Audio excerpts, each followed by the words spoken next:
Thank you so much, John, and welcome, Jason. Remember, everyone, if you have questions, pop it in the chat. I have a big screen. I'll try and get them on stage for Jason or I to answer. Jason, interesting year it's been. Tell Crazy. me, yeah. I mean, I know you're a little more optimistic than I am. We chat about this all the time. And Dr. Doom, you're Dr. Doom, and I'm Dr. Strange. Yeah, I mean, it's all strange, right? It's pretty strange. That thing doesn't seem to have really taken a hit at all. It's been going great. Maybe you could talk what you're seeing in the market, what you're interested in, et cetera. Sure. So thanks for having me. And I spoke at Adeo's first class ever for the Founder Institute. I feel very proud of that. And in fact, my third largest investment was because one night Adeo took me to Antonio's nut house with his college roommate. I forgot the guy's name, but and you mean Elon? Yeah, the guy who was your roommate in college that you threw parties with. Anyway, a guy came up to me and pitched me a stock trading app at Antonio's nut house that night, and I put in $50,000, and it's worth more than 8 figures. So, or it's 8 figures a return. So Adeo, thank you for that. I give you, as a thank you, a virtual high five. Thank you. I appreciate giving me my 7th unicorn and my 3rd biggest win of my career. I will buy you a beer at Antonio's nut house. If it ever reopens. Ever reopens. But to your point about this year, obviously you have to start with, my God, so much pain and suffering, millions of people dying globally, unnecessary death going on, poor execution, and just incredible economic suffering for a group of people. And that requires us to just take a moment and reflect on just all these people with so much wisdom who were our essential elders who died 5, 10, 20 years too soon. I mean, and, thankfully, I haven't had to deal with that with anybody in my family, but my mom's best friend, who was in her 70s, Kathy Dara, just a wonderful, beautiful woman who worked in hospitals her whole life as a nurse. She died last month, and my mom was really broken up about it. And she died 6-8 weeks before she probably would have been vaccinated. And that leads us to the second half of this, which is, oh my God, look at science and what science can do, even in the face of politicized science, poor execution, totally incompetent, governments from the local level all the way up to Trump's seat, just incredibly horrible execution. And then science saves the day. This mRNA vaccines, we've been working on mRNA for 2 decades, from what I understand. I'm not a scientist. And we had a vaccine almost instantly. And now new strains come out, the vaccine comes out. We did 1.8 million vaccines on Saturday. You and I have been doing the math on this. You've been pessimistic, I've been optimistic. And the truth is, not only were you wrong, Adeo, I was wrong.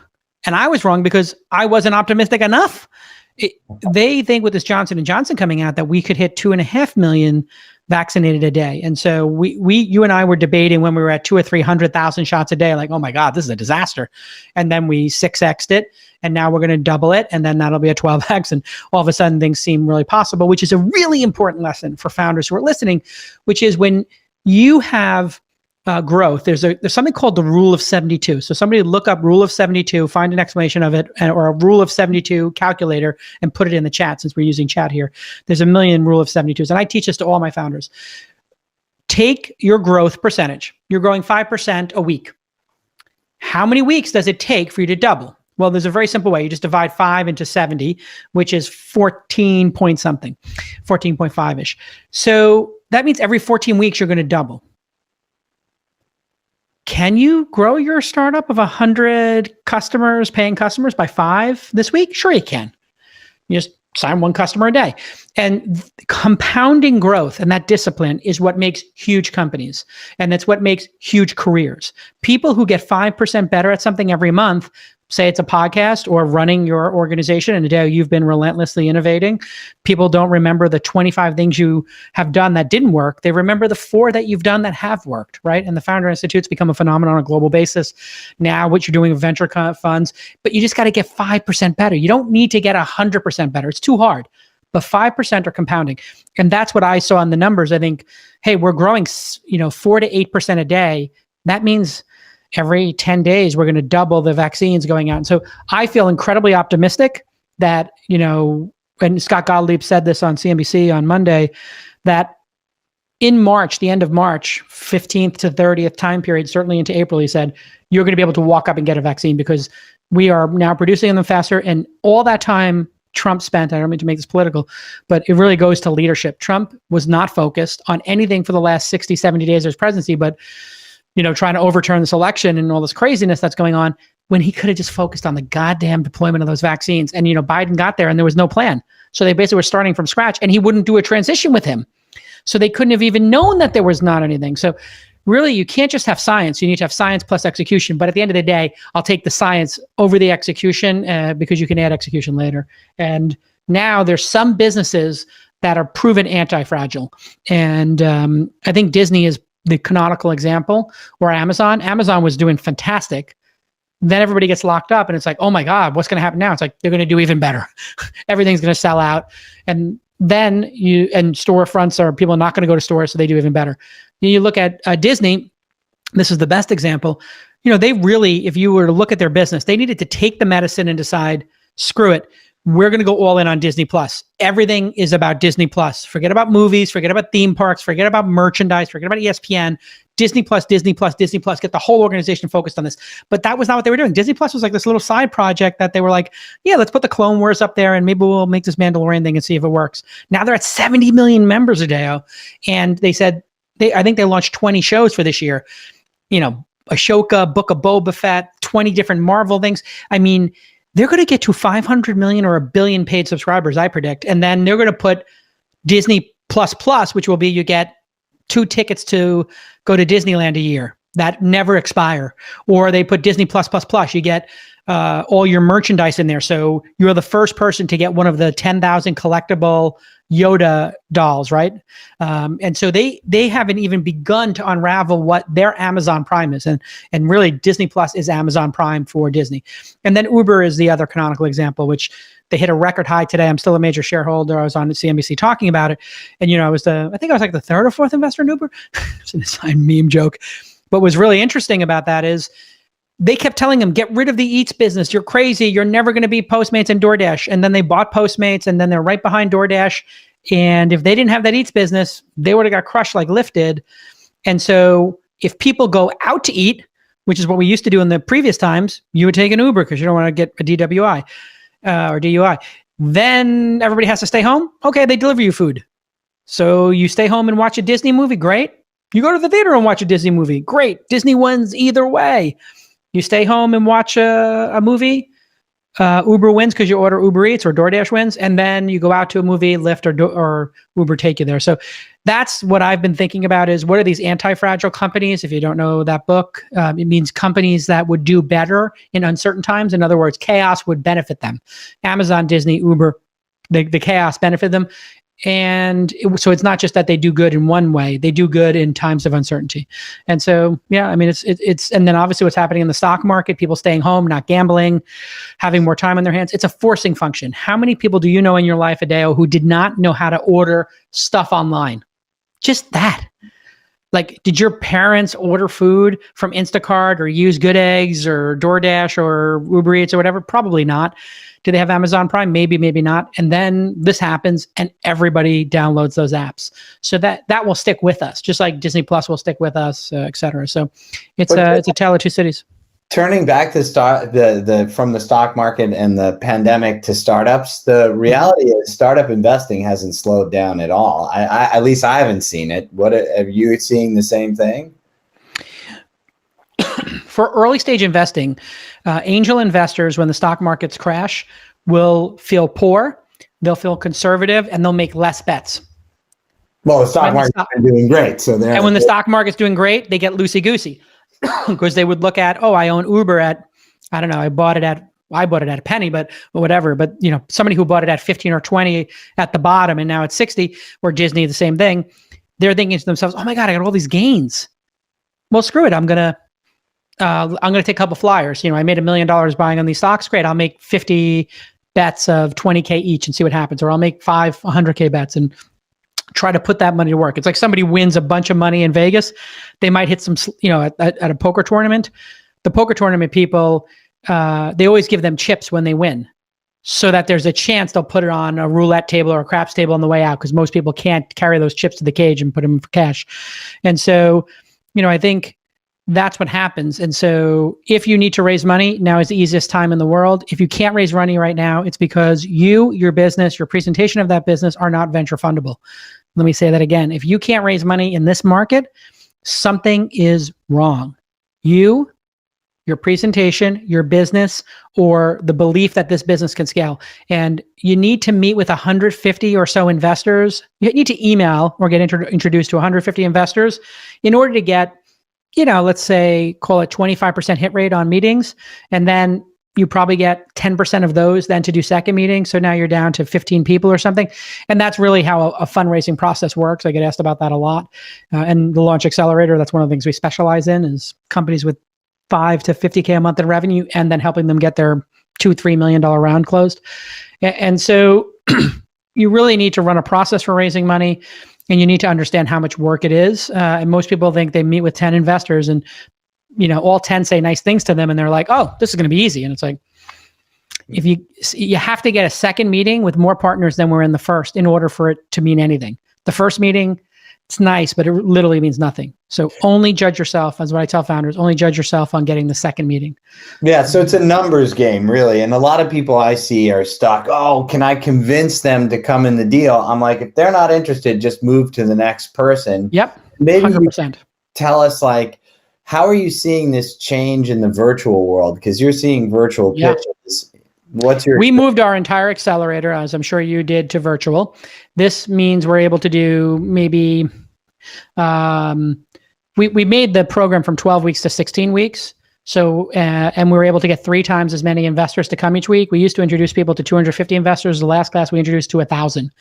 So we were able to tell our partner companies, and we only accept 7, you're going to meet 1,000 investors. If you can't raise a $500K to $3 million round after that, we really made a mistake accepting you, or you didn't do your part in following up with them. And, it could be a little bit of both. I'm more risk-taking. Our team's more risk-taking. But generally speaking, I haven't met with a founder in person since the first week in March. And here we are a month away. So I'm in 11 months, and I've done more deals and put more money to work in the last year than I ever have in my career. In fact, this past year, the amount of money I put to work would equal the first 6 years of my investing career, and I've only been investing for 11 years. And then the number of people joining our syndicate, which is thesyndicate.com. We were the first syndicate on AngelList. We left to do thesyndicate.com. We're adding 100 angel investors, accredited investors per week. We have maybe 7,000 people there now, and 3,000 have done a deal. So that is indicative, I think, Adeo, of people are online, people are seeing stock gains. They want to invest in the next group that could 10 years from now do stock gains. So it's a great time to be a founder. And people are now switching in the meetings. Adeo, I'll just end on this. People are switching the meetings. It used to be get to know somebody and their personality, then do due diligence. The first meeting is like the diligence occurs on email, and you kind of get to the product and the customers very quickly. And then after you do the deal, what I understand is some founders are doing walk-in talks or whatever with people, and the socialization is either not included in the process or done afterwards. Interesting. So maybe you could, since you've done a lot of investments, what's something that someone does on video that you're like, that's great? What's something that someone does video pitching that you're instant no?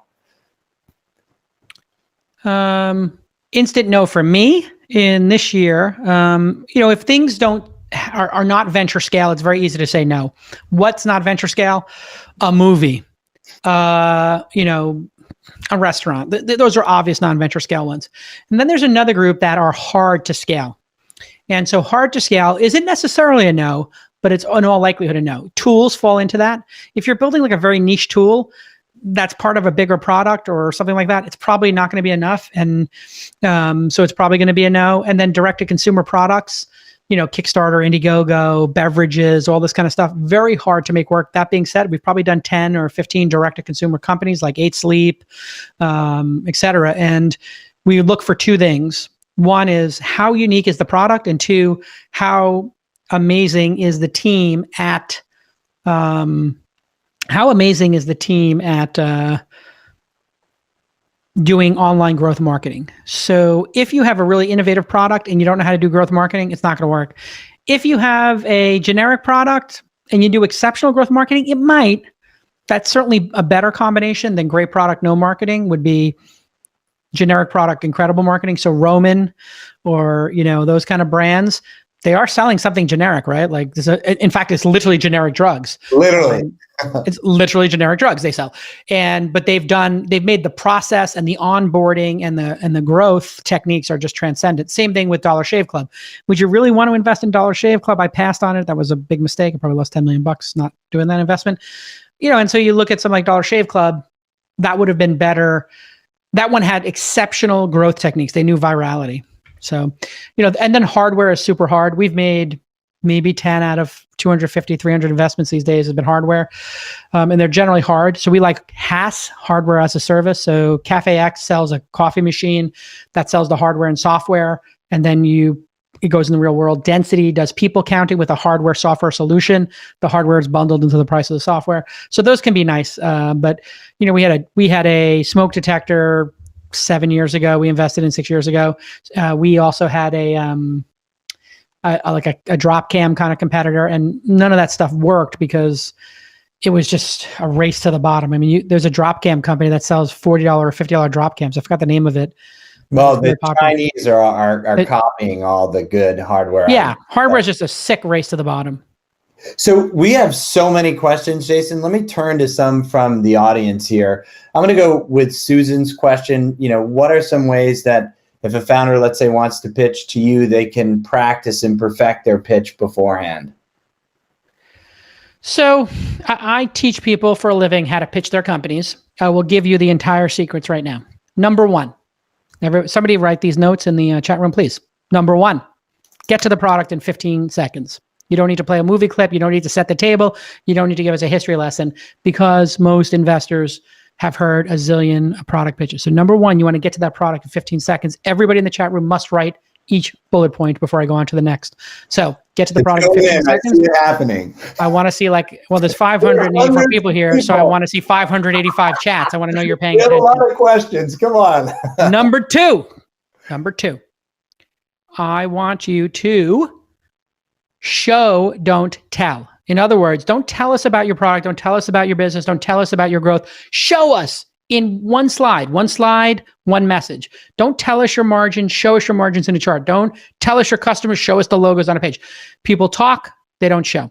And then examples matter. So inevitably people are like, hey, meet Fred. And here's his wife, Wilma. And here's Barney, his friend. And then here's his son, Bam Bam. And it's like, don't use the Flintstone characters or me or Adeo as your customer in your deck. Use your goddamn customer. Now, if the customer doesn't want to give you a picture, take a stock photo, make a joke and say, here it is. Here's our customer, Susan. She works at Acme Ventures. I'm using a stock photo here. She didn't want us to use her real photo, but that is actually her real name. And if you want to talk to her, you can. And here's how she uses our product. And then don't break out of that. So number one, get to the product in 15 seconds. Number two, show, don't tell. Number three, you're going to want to have great examples. Number four, synchronicity. What's on the screen is what you're talking about. People go off on tangents. The screen says one thing, they're talking about the next. Synchronicity, keep it together. And then there are some other smaller things I like, which are one slide, 1 point. Sometimes people will try to make 5 points on a slide, and then you can't figure out what they're talking about because you're reading the slide. There's too much information on it. So those generally are the things that people get wrong. And if you just fix those things, it's going to be great. And then when you answer questions, listen to the person's question and answer their question and only their question in as short a period of time as possible. So Adeo, ask me a question.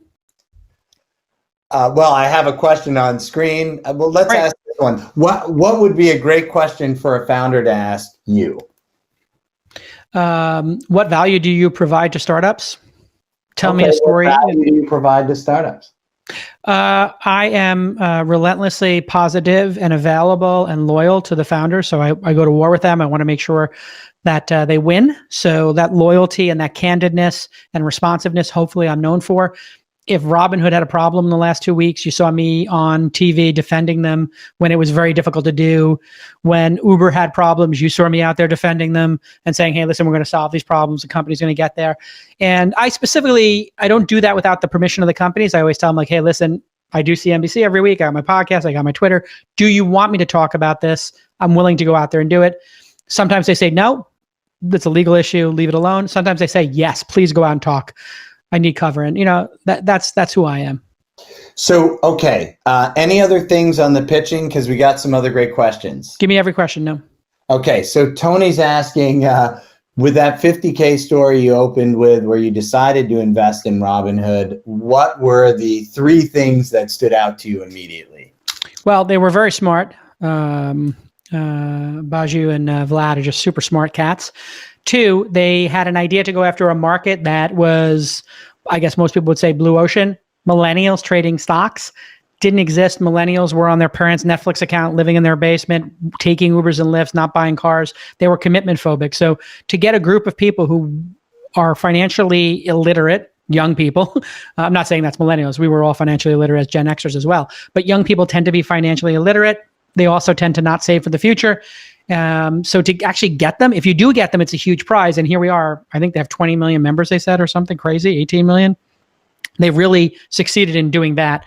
And then the second thing is they had a very innovative idea of a business model, selling the data and the pay-per-trade data, and then having a premium version so that they could let people trade for free. And so it's a little bit of a controversial thing, but people really want to trade for free. They want to have that experience. It takes all the friction out, just like, Ubers and Lyfts, your credit card's in there, or Amazon has your one click with credit cards. Taking that out, those things were derided at first. Oh my God, what if you make a mistake? Or I want to put my credit card in every time. And then people are like, fuck it, just whatever credit card I put in last time, charge me that so I can keep moving on with my life. So those were the things I saw in them. And, it doesn't have to be perfect, but I like people who are swinging for the fences and doing something ambitious.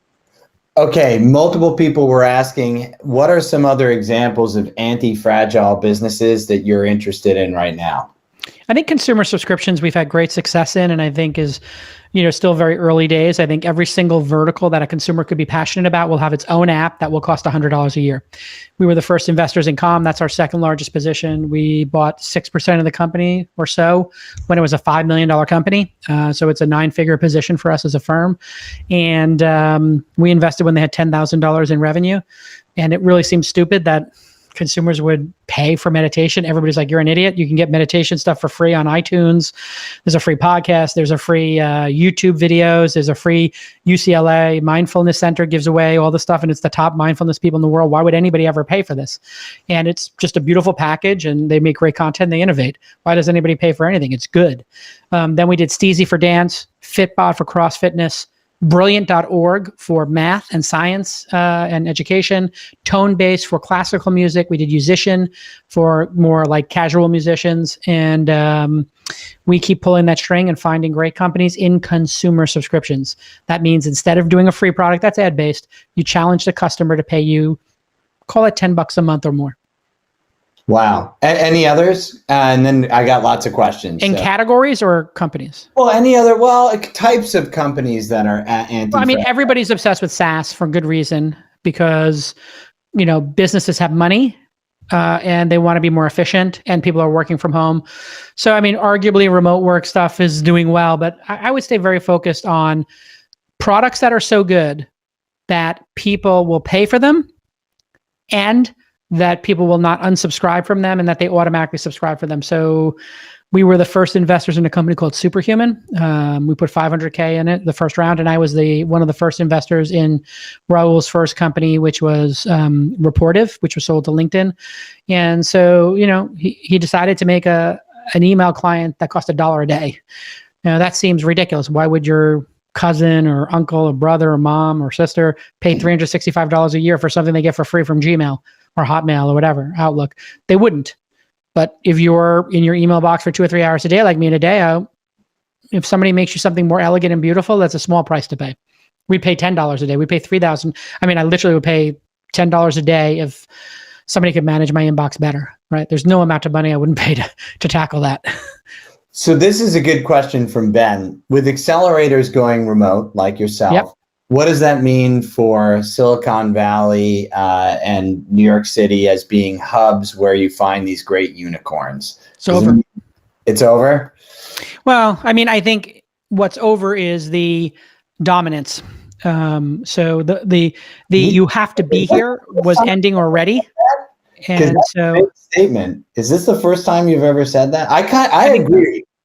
I think it's over. The dominance is over because once people realize that they can raise the money when they're not here, people have already realized they could come here, raise the money, and move back. When Adeo and I were in the industry, 20 years ago, if you got a term sheet, it said you had to be within 50 miles of the VC. Some VCs would say 25 miles. They wanted you in the peninsula as opposed to the city, or they certainly didn't want you in the East Bay or Oakland. They don't want to go over bridges. So you have to be within 25 miles of Sand Hill Road. So you could go as high as like Burlingame or San Mateo, but don't go any higher and don't go any lower than Sunnyvale.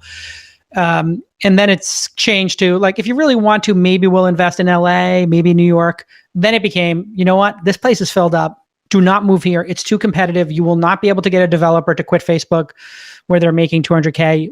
Stay in Toronto, stay in Vancouver, stay in Miami, come here 4 times a year or whatever. And now it's kind of young people don't want to come here anymore. And San Francisco is so dystopian as a city. It's not a great destination. It's too expensive. It's too dangerous. And people would rather be in Miami, New York, LA, Austin, Salt Lake, whatever. So, and then now investors are realizing, well, if I can invest over Zoom, do I need to be here? And so when Keith Rabois is like, well, I'm out, or Peter Thiel's, a couple of years ago left for LA and he's spending time in Miami, all of these investors are leaving. So you're going to see a group of super routers leave. Luke Nauset and who was the other guy? Joe Lonsdale, both went to Austin. So you start to see those super nodes. Those are people who have just super, super amazing groups. That gets crazy and it changes everything. So I think it's all changed. So a lot of people are asking, okay, what about international startups? Are you funding them, and how do they get investment from top angels and seed investors? Okay, so you got to talk about languages. If you have an English-speaking language and product and company, you qualify to get the top American investors. So if you're in Australia, Ireland, the UK, Canada, anywhere where the prominent language is English, the product is built in English, that's fine. You cannot expect, if you're building in Japanese or Chinese or pick a language, that you're going to land American investors, because they in all likelihood don't speak your language and they can't use the product, so it just becomes too hard. Does that make sense, Adeo? Yeah, so if the investor understands, but have you done deals outside the We have US? 6 or 7 companies in Australia we've invested in, and Canada. As long as they create a Delaware corporation, then it's fine for us. So Australian companies typically make a Delaware corporation if they want to go down this route. Using like a Stripe Atlas or something? Yeah, they can use any of those products to do it. It's really easy. It's a little more complicated, but the benefit you get in taking money from American investors greatly outweighs whatever mechanical legal difficulties there are in, setting up a Delaware C Corp. So you have to be willing to set up the Delaware C Corp. We have invested in Europe. It's a little bit of a pain in the ass. So we really don't do it unless they're a Delaware C Corp, because it creates downstream problems for us. We're reliant on downstream investors. Yeah. Okay. So we'll do a few more, and then we want to get to the companies here. Niraj is asking, and I know you have a lot of thoughts on this, about sort of revenue targets that you like to see before making an angel investment, or what founders might look for in revenue targets. For our we're very clear about our Goldilocks zone for our accelerator, which is the launch accelerator. What we're looking for is companies that have a handful of customers and a couple of $1,000s a month in revenue for 3 to 6 months. In other words, you've moved from making $0 to a penny. If you just cross that Rubicon and you've got some customers paying, there's somebody we can talk to. We called it the launch incubator, and we were probably 5 out of 7 companies were finishing their products. And what we found was we would introduce them to investors, and the investors say, oh, wow, it's really great. That's got great potential. When you launch and you have some data, check back with me. And I was like, you know what? I need to move downstream just a little bit. So in our world, we consider all of our free products how we engage with pre-launch companies. This Week in Startups, my books, Founder University, all that stuff is free, and it's for people who haven't gotten their products to market. After you can use sweat equity, friends and family, or small seed rounds to get to our accelerator. The accelerator is designed to double or triple your revenue and to help you introduce you to 1,000 investors and act as an accelerant. That's why it's called an accelerator. And then we have the syndicate, which has gotten bizarrely large, Adeo. I haven't given you an update on it, but the last two deals we did were 3.2 million and 2 million from the syndicate, and then 500K from our fund. So we're doing like, $2.5 to $4 million deals now, because we have 7,000 members, 3,000 of which have done a deal. The average check size is 7,000, and you can have up to 250 investors. So you start doing that math, hitting 1.5 or 2.5 million is completely possible now. Even we did one with 3.2, where we had a minimum of, I think, 5K or 10K for that deal. Usually our deals are 2K small minimum to get that big. Let's hit a few more questions, and then, because we want to wrap in a moment. A couple people are asking, what's a downstream investor? Okay, so downstream just means the people who come after me. Okay, now let's use this as a closing question and ramble as long as you feel. Mm-hmm. What advice, and this came from Nick, do you have for young or aspiring entrepreneurs? So your number one skill as an entrepreneur is your ability to learn new skills.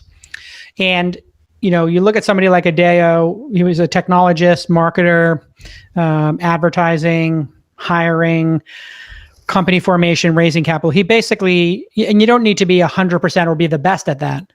You just need to be, call it 50, 60, 70% of the knowledge. So really, my friend Tim Ferriss has gotten incredible at, when there's a new thing he wants to learn, he can be 50, 60% as good as a good player, right? Not Michael Jordan, but literally Tim and I were on vacation, and he had never played basketball, and I said, hey, come shoot hoops with me. He's like, I've never done it. I was like, I'll show you how. And I watched Tim Ferriss try to do a layup, and it literally looked like somebody took a dolphin out of the ocean and like shot it and then let it try to dunk the ball. It's just like the most least graceful thing you've ever seen. And then to Tim's credit, his unique gift was he watched me do a bunch of layups and turn moves and my little Hakeem shake, my dream shake, and my Patrick Ewing flick, and I'm starting to show him some magic from Brooklyn, from the schoolyard, and he picked up on it real quick. And so that's you as an entrepreneur. You don't know how to do hiring? Fuck you, learn. You don't know how to do design or make a logo? Fuck you, learn. You don't know how to raise money? You don't know how to do HR? You don't know how to do this, that, and the other thing? Fuck you, go learn how to do it. If you're not prepared to buck up and to watch some YouTube videos or buy some books and read some shit over the weekend and work 12, 18 hours a day getting skilled, well, fuck you. You don't deserve to be here. Go do something else with your life. This shit is hard. Anybody who told you it's easy is full of shit, and they're not telling you the truth. It's a zero fucking sum game.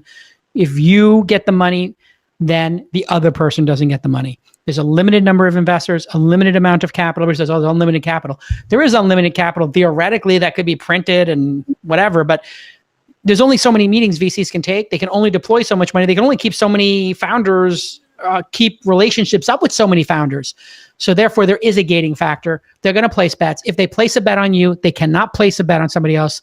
There's 608 people here. 60 of you will get funded, and 540 will not. And you need to be one of those 10. How do you become one of those 10? Be fucking impressive. Learn skills. Be great at something. Make your design 10% better every month. Make your sales process 5% better every month. Just get relentlessly better at everything. And if you are not innovating and getting relentlessly better, and you're making excuses and crying in your coffee, well, fuck you. Don't do it. It's too hard. It's reasonable to not do it. Well, let me just one thing. Adeo, you're pissing me off again, Adeo. You're pissing me off. You're telling me shit. I got to tell you the truth, Adeo. You got to work harder. So let me. I always tell you, Adeo, work harder. A lot of founders get like pigeonholed in the one thing they like to do or the one thing they're good at, and then they ignore HR. They ignore. How do you break out of that? What's your? It's advice? very simple. Businesses really, at the end of the day, are about an incredible product or service that delights customers. Anything you're doing outside of that, you have to wonder, how important is that at the end of the day to your growth rate? VCs and seed investors are looking at your performance more and more these days.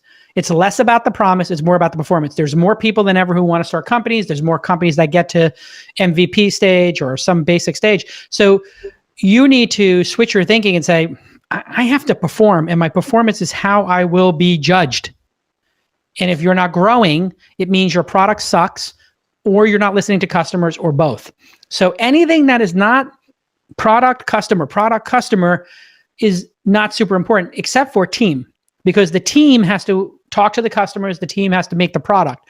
So unless you happen to be a savant who makes the product and talks to customers, which there are people who do that, Travis was one of them. He was designing the product, and he was talking to customers, and he was driving Ubers, for fun on the weekends, and out in the the burbs, just to understand how it worked and or how it was working. Team builds product or service, delights customers. Give a thumbs up to your team, build out your team, give them better compensation, give them more purpose, get them to do a better product that then delights customers, listen to the customer more, study the customer data. It's a flywheel, right? And, speaking at conferences and starting a club on Clubhouse, and, people distract themselves with every bullshit they can think of, and none of it matters, right? So growth matters, of course, the growth techniques, but you have to have a great team that makes a great product that listens to customers. Really, that's the core. Ian's calling you the Rambo of investment. I have no idea what that means, but I'm drawing first blood. It's a great tagline, though. So everyone, we're going to be judging your performance in a minute, because we have a bunch of founders coming on stage right now to pitch. Jason, like usual, that was amazing. Thank you so much. Thanks for having me, brother. Good luck. Thank you, guys.